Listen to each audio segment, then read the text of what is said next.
So good to see everybody here this morning. We're glad you're here. We have several visitors with us today. If you're visiting with us, thank you for coming our way. Be sure that you go to our visitors center in front, our guest central. We have a gift for you, and we want to get to know you. Stick around after services for a little bit so we can kind of meet you and get to know you a little bit better. And maybe you can find out if you want to know some information about the church here. That we can give you that as well. So if you're here visiting with us, we have a great gift, by the way, that we're going to give you if you're visiting with us. So go up front. You have to fill out that visitor's card at our guest central, and they'll take care of you there. I want to say I didn't get to preach last Sunday, so I didn't get to talk much about the Thanksgiving meal, but we did a fantastic job.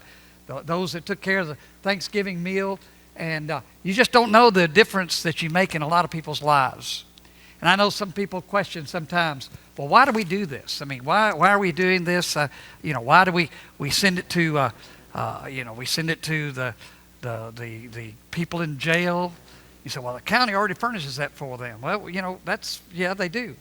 But they need to know that there's people out there that love them. And then we do it to other places. I got a letter here I want to read to you that we just got.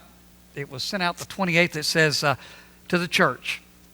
We inmates in Pod 528 at the Cumberland County Justice Center would like to thank you for giving us the Thanksgiving meal for Thanksgiving. You all took the time and the patience to provide this for us, and we are very thankful.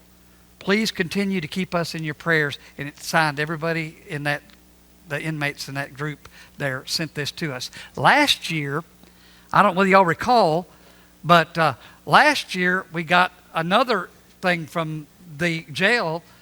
There was an inmate that was in jail, and the reason he was in jail, he got caught trying to break into our church building. He got caught trying to break into the church building. Actually tried to throw a brick through the window in the Kids Street Live area, and he got caught, was taken to jail. The sheriff hand-delivered him the meal. And he said, you know that place you tried to break in? They wanted to tell you Happy Thanksgiving and gave him a meal. He said the guy cried. So, what an impact you make. I love that the sheriff personally delivered that meal, by the way. But he took it to me and said, those people that you were trying to break into, they want you to know they care about you. And we do. And whether people needed it or didn't need it, or whether, every box had a little sticker on it that says Linary Church of Christ. Every box had an advertisement for the upcoming event that we have with Inky Johnson.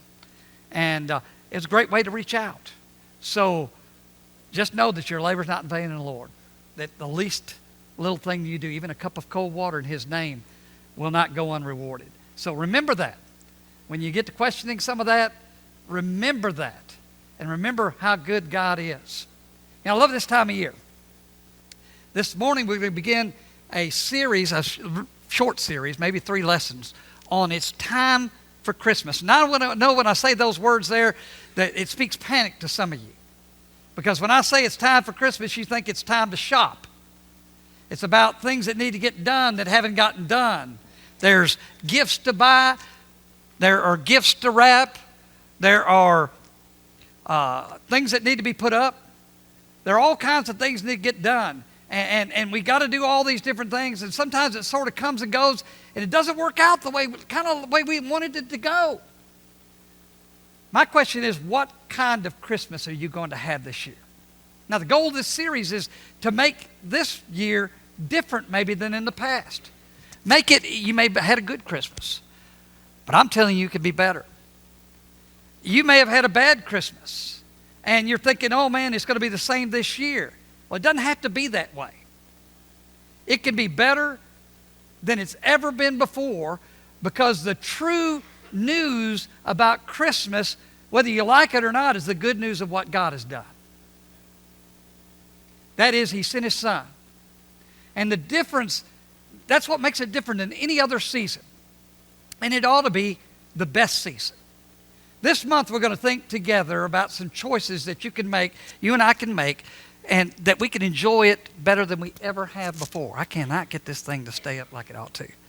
But I want you to look at this year, and we're going to talk about this year about it's time to share the good news. But before I get into the lesson, I've got a little short video I want to play for you.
So we're going to talk about it's time for Christmas, and today we're talking about the fact it's time to share the good news. It's a choice to share the good news because really the core of what this season is about good news. Everything else about Christmas is just decorations for the celebration of what God has done in bringing Jesus Christ into this world. That is the real meaning of the season. You know, it's easy for us to limit our talk about good news to this location. What a great time out there to share the good news. What a great time when people are thinking as never before in this particular season to share with people what it's really about. Now, if you miss this, you miss what Christmas is about. Look at what happened. I call you to the first Christmas. In Luke chapter 2 and verse 10, it says, "But the angel said to them, 'Do not be afraid. I bring you good news.'" Isn't that awesome? I bring you good news of great joy that will be for all the people. Good news. So when the shepherd went and checked this out, what did they do? They found the baby Jesus. Then in Luke chapter 2 and verse 17 it says, "And when they had seen him, they spread the word concerning what had been told them about this child." That's it. That's what the good news is all about. Someone told them, they went and they checked it out, and then they went and told everybody else about it. They were so excited about what they had seen, what they had heard about the good news. They told it, and that's what Christmas is all about.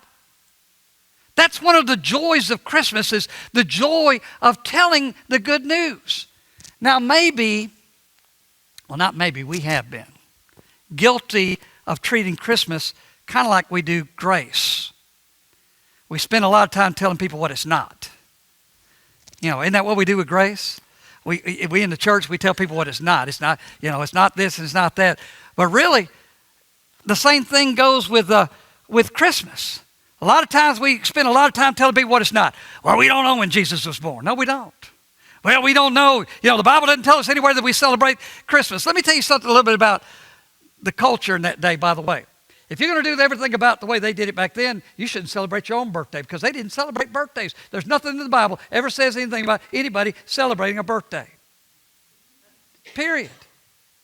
And the reason was in their culture, they didn't celebrate birthdays. They just didn't.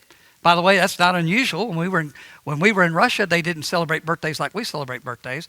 When one of our children had a birthday, you know what they would do? They would congratulate us. They realized those kids didn't have nothing to do with that anyway.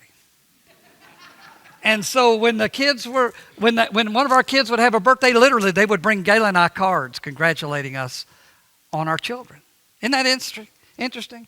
So we in our culture, though, celebrate birthdays. It's just one of our things in our culture. So why in the world, and again, now we celebrate, you say, well, the Bible talks about celebrating his death, and we do that, but you can't have the death without the birth. And there is an awful lot said in the Bible about Jesus, about how he would come into this world and who he would be and where he would come from and where he would be born and how he would be born and all these different things. And you know, and it's great news. I mean, that's what he says. It's great news. Most people want to share good news. I mean, who wouldn't want to share good news? So what gets in the way? And how do we get it out of the way? That's what we're going to be talking about. We're going to be talking about some things that I can do to celebrate and to share the good news, because it is time for Christmas. And because it's time for Christmas, it's time to share the good news. You're trying to figure out, well, okay, what's it all about? There's some people here that are they're part of it. Some of you have already experienced the good news of Jesus Christ. Some of you haven't, and you're checking it out, and you're trying to figure it out. The truth of the matter is, you probably noticed that the same thing I noticed before I became a follower of Jesus. When people try to tell me the good news, there's two types of people. One of them is kind of the salesman type. You know, he's kind of slick. He's got a slick presentation. He's got all these things. He's smooth. He's slick. He knows what it's all about. He's got this thing. Basically, I didn't like his presentation because it's almost like he's trying to sell me something. You know what I mean? But then there's people that I ran into that they kind of, they wanted to tell you about it, but they were kind of a little nervous. Didn't quite seem to have, get it out. But you knew it was really important to them. A lot of us are like that one. You feel like you want to talk about it, but you get the news out, but you really want to, but you don't know how to do it. You start sharing it. You're nervous about it. Really, that's the person I want to talk to, because they're trying to overcome something, but it's so important to them that they got to tell it. But I want to tell you how you get started with this. How do you get started sharing the good news? Well, first thing is, I must enjoy it myself. I'm not going to get to tell the good news unless I enjoy it myself. If it's not, people are going to know whether I think it's good news. Look back at me what the angel told the shepherd. He says, I bring you good news of great joy that will be for all the people. Here's the question. How does good news become great news? Well, good news becomes great news when it becomes personal to you, when it's something that affects you, when it's something that's happened in my life.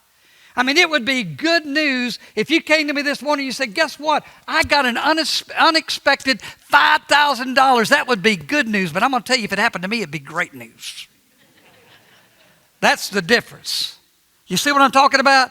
Christmas is about great joy. The great joy in my life is that Jesus Christ has brought me forgiveness for all the things that I've done, but not only all the things that I've done, all the things that I will ever do. I don't deserve that. He gave it to me as a gift. The great joy of Christmas is that I had no hope, but now I have hope. Hope not just in this world, but also in the world to come. I have hope. Hope that puts in perspective whatever may be happening in my life right now. A hope that lets me know that, this is not it. The good news that becomes great joy for those who become followers of Jesus Christ is that now, not only do we know that God sent His Son, but not only do I know that He sent His Son, I have a relationship with that Son. Isn't that awesome? Talk about Him, I can talk to Him. Not just know that God is there, but I have a relationship with Him. I mean, I can talk to Him. I can listen to Him. I get direction from Him daily in my life. His Holy Spirit comes to confirm His presence in my life. That really is really good news. That's the good news worth enjoying and telling. And I need to enjoy that. The Scripture tells us in Psalm 107 and verse 2, in the Message translation, by the way, that's not the good one, Larry. He told us that Wednesday night. But I told you in Wednesday night, I like it. All of you are set free by God. Tell the world. Isn't that great? All of you been set free by God. Tell the world. First, realize I have been set free by God. Because of that, I tell the news, the good news, the great news. Now, if you're going to tell good news to others, you have to first be enjoying it yourself. To enjoy it, first of all, you got to accept it. And if you're here today and you've not accepted that good news, we're going to give you an opportunity here in a little bit to accept what God is offering to you, and you can do it today. The only way I found to enjoy good news is on a day-to-day basis. Every day. I receive it once, not just once, but I receive it on a daily basis. The reason I have to to get it to be that way is I have to make a choice. I have to make a choice to enjoy it every day. There is the good news of Jesus Christ in my life, but there's also some bad news that comes in my life. All of us have bad news as well as good news. Anybody else have any bad news that come in their life? Maybe even this week you've had some bad news come in your life. We've got good news and bad news in our life, and it comes just about every day. The difference is I have to choose which one of those I'm going to focus on. I always tell people, life is kind of like a book. Every day you open that book and there's the good things and the bad things. You got to choose which side of the page you're going to read off of. And that's the way it is with our life. You got to choose what you're going to focus. Am I going to focus on the good news? Am I going to focus on the bad news? And it's a daily choice that I make. I know some of us are facing bad news this Christmas. What do? Pretend that it's not there? No. You let the good news overcome the bad news. You realize that the good news is good enough that it will give you security no matter what happens in your life. The good news is good enough that it can give me hope no matter what happens in my life. The bad news you might be facing in your life right now shows you how good the good news really is. You don't ignore the bad news. You just don't let it be what drives your life. Whatever bad news you're facing, His good news is better.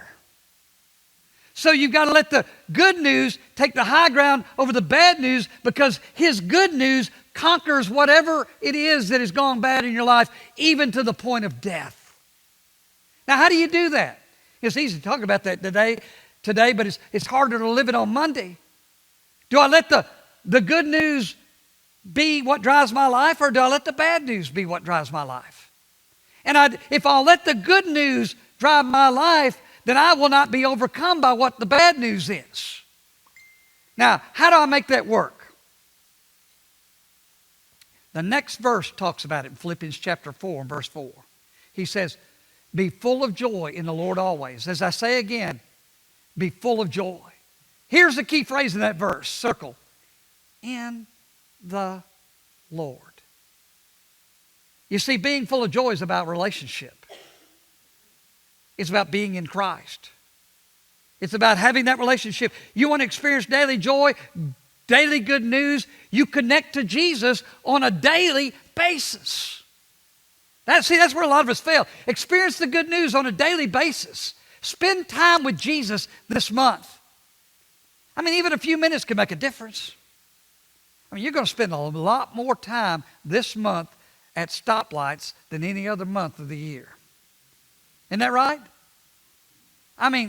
Take that time and say, you know what, that's going to be my Jesus time. Every time I get to a red light, I'm going to stop and I'm going to think, Lord, thank you for being with me.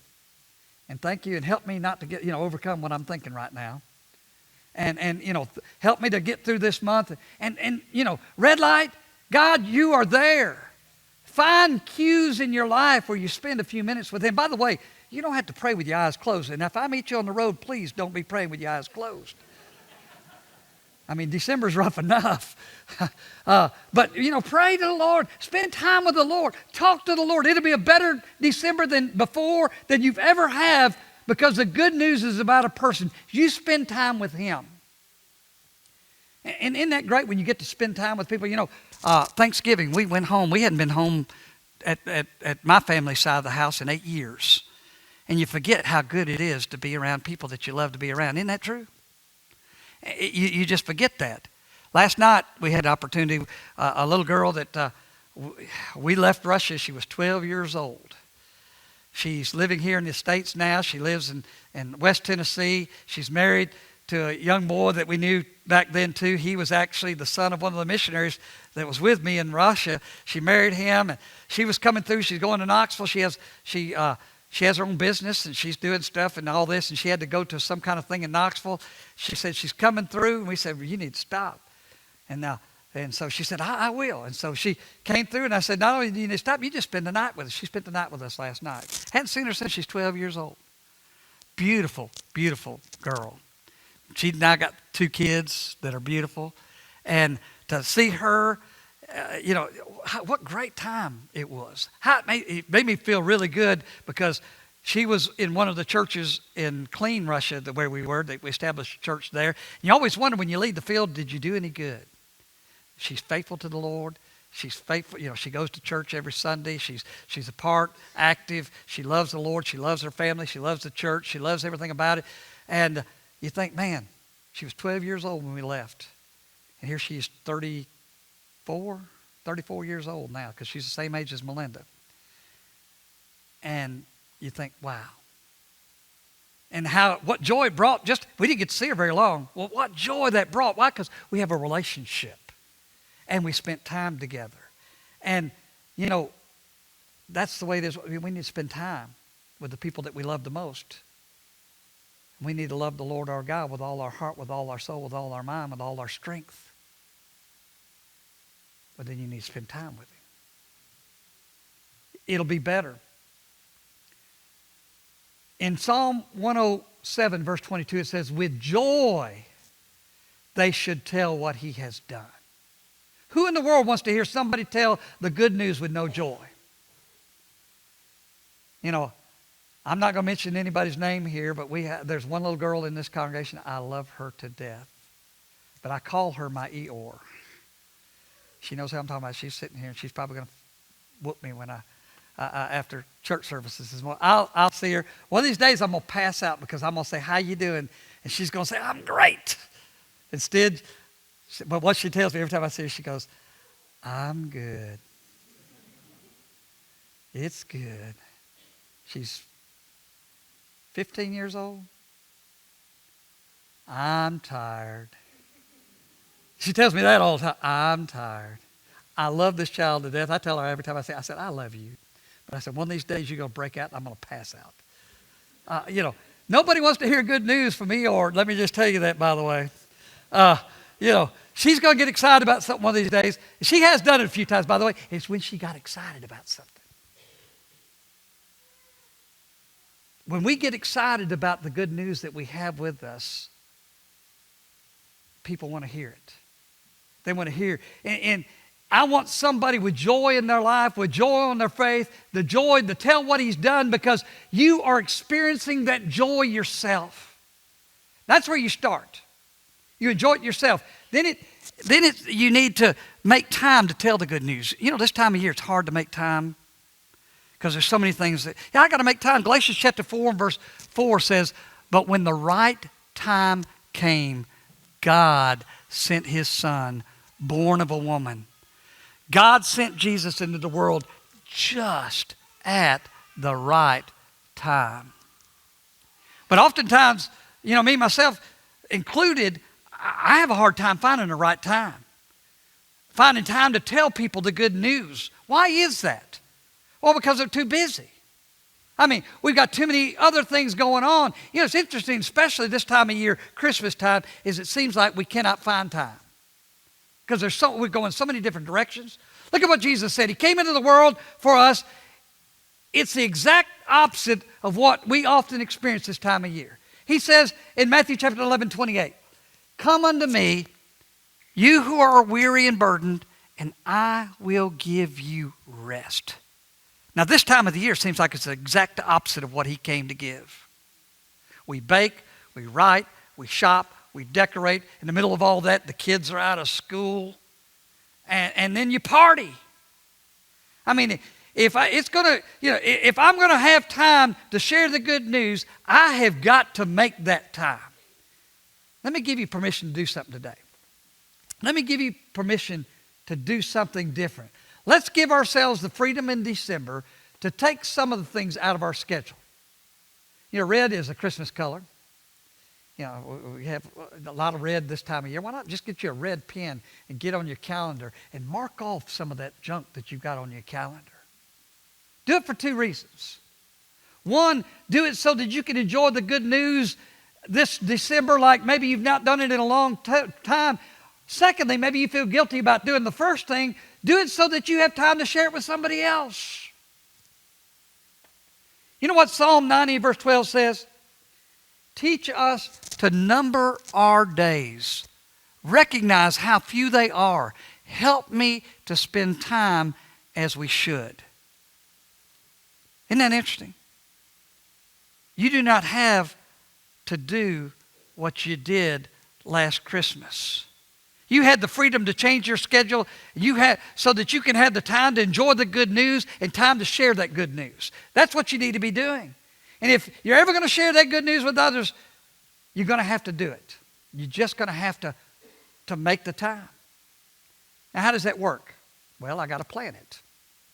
If I'm going to share the good news, I'm probably going to have to plan to do it because, again, I have so many other things. Most of the time, when you do good things, is because you planned to do good things. Isn't that right? I mean, look at what happened when Jesus came. When the angel had left them and gone into heaven, the shepherds said to one another, let's go to Bethlehem and see this thing that has happened, which the Lord has told us about. What if no one had made a plan? I mean, somebody made a plan. Let's go to Bethlehem. Let's go to Bethlehem. What if none of the shepherds had made a plan? What if the angel had come, made his great announcement, and the shepherds go, man, that was cool. Did you see that? Man, the sky lit up. The angel was there. He told us this great news. Wasn't that good news? Savior's come. All right, let's go back to tending sheep. I mean, if it had ended there, wouldn't it have been so much different? All those lights and everything. Let's just go back to tending sheep. What if they had done that? Just think of what they'd missed out on. They would have missed seeing Jesus. But they made a plan, a simple plan. Let's go to Bethlehem. Let's go and see. God tells us to make plans. He tells us that we need to make plans in our lives. Jesus said in Mark 16 and verse 15, go everywhere in the world and tell the good news to everyone. Let me make some suggestions. Now before I do, think about this. The world needs to hear the good news. They will listen to somebody like you. Someone who is real, maybe a little nervous, but someone who's experienced something great in their life. You don't have to have all the answers, but you know Jesus and you know the difference that He's made in your life, and they will listen. If you'll tell them, don't tell them about all these facts and everything, just tell them what Jesus has done in your life. And if you'll do that, you'll make a difference. But maybe you need to do a few things. First of all, maybe you need to pray about it. Just pray. Pray for your family, friends and family. Make a list. Make a list of people that you would like to hear the good news. There might be one person on that list. It might be 10 people on that list. But make a list of those people. Make a list and take the time to talk to God about those people. When you stop at that red light, maybe you need to talk to God about that person you've got on your heart that need to hear the good news. Another thing, read to your kids. What a great time of the year to read to your kids. Make sure that you take the time to tell your kids the good news. Read Matthew chapter 2 to them, or Luke chapter 2 to them. A great way to do this is at bedtime. You can say, well, you know what? Okay, you can stay up another 5 minutes if you'll let me read to you. Because they want to stay up this time of year. Okay, I'll let you stay up another 5 minutes if you'll let me read to you. Not only is this good time for them, but it makes you stop and it makes you consider the good news and read the story and at the end of your day, and you kind of end the day thinking, wow, how good is God? It'll do something for you too. And then third thing, serve someone. Jesus tells us what did He came? He says the reason that He came was to seek and save that which is lost. He came to serve and not to be served. What better time of the year to serve someone? You're not alone. Invite someone to worship service with you. Next week, We're going to be talking about it's time to capture the moment. A lot of people get so busy this time of year that they miss the moments because they're so involved in getting ready for the next moment that they don't take time to enjoy the moments that they have. And then, fifthly, give hope to someone. Find someone who's hurting that it won't be hard to do this time of year. I work ambulance service part-time, and I love it to be able to get out in the community and see the things in the community. But I'm going to tell you, this time of year, from Thanksgiving till the end of January, is the biggest time for, this is the time of great joy and glad tidings. More people commit suicide this time of year than any other time of the year. There are a lot of hurting people out there that this is not the favorite time of year. There are a lot of people out here may have lost a loved one or something, and this time of year really hurts. There's people who, their mates have left them and they're stuck, or their children are gone, or whatever. Find someone who's hurting and tell them the good news about Christmas. Jesus was born in the world to let hurting people know that there's hope. Interesting, again, that this time of year, some people feel the most hopeless. Share the hope of Jesus. People want to hear it. One more thing, and I'm going to share the good news. I need to trust God. You trust God because it's His news. Romans chapter 8 and verse 25 says this, but if we must keep trusting God for something that hasn't happened yet, it teaches us to wait patiently and confidently. In other words, when you go out here and you share this good news, don't give up. Wait patiently and confidently. Keep trusting and keep telling. Some of you will say, well, I've talked to somebody about it and it didn't do any good. They didn't listen. And I wondered about this 12-year-old child. It took 22 years for me to find out. Remember that you need to keep trusting. And you need to keep telling. Remember, there's your part and there's God's part when it comes to the message of the good news. We talk about it in our life groups. One of our criteria in the things in our life groups to remind everybody, there's our part and there's God's part. You do your part. You let God take care of His part. You just learn how to do your part, and do it well. My part is to tell others. That's my part. Notice I said tell, not sell. You're a satisfied customer. You're not a salesman. You just tell what God has done in your life. God's part is the part that changes lives. Only God can do that. Don't think you can change anybody. It's not your job to change everybody. It's your job to tell them the good news. Let God do the rest. You do your part. Let God do His part. As you tell, pray that this will happen. Philemon chapter 1 and verse 6. I pray that as you share your faith with others, it will grip their lives too. As they see the wealth of good things in you that came from Jesus Christ. When they see what's in your life, they'll want it. If you've never accepted the gift of God, the gift of forgiveness, the gift of a new life, the gift of a relationship with Him, you need to do that. It is great news. I want to tell you good news of great things, of great joy. Would you bow with me real quick? Father in heaven, I just pray for each of us. I pray that this season we would enjoy the good news like we've never done before. I pray that this month we would tell the good news like we've never have before.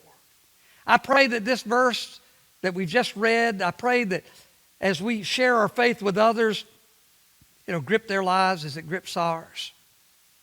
As they see the wealth of good things that comes from you. We thank you for your good news. In Jesus, through Jesus, because of Jesus. Amen. Again, if you're here today and we can help you, listen, we got some good news. Jesus came. He died. He gave Himself for us so that we can have eternal life. He sent His Son to live among us. What great news. It's time. It's Christmas time. And it's time to share that good news. If we can help you, I want to encourage you to come as we stand and we offer the invitation.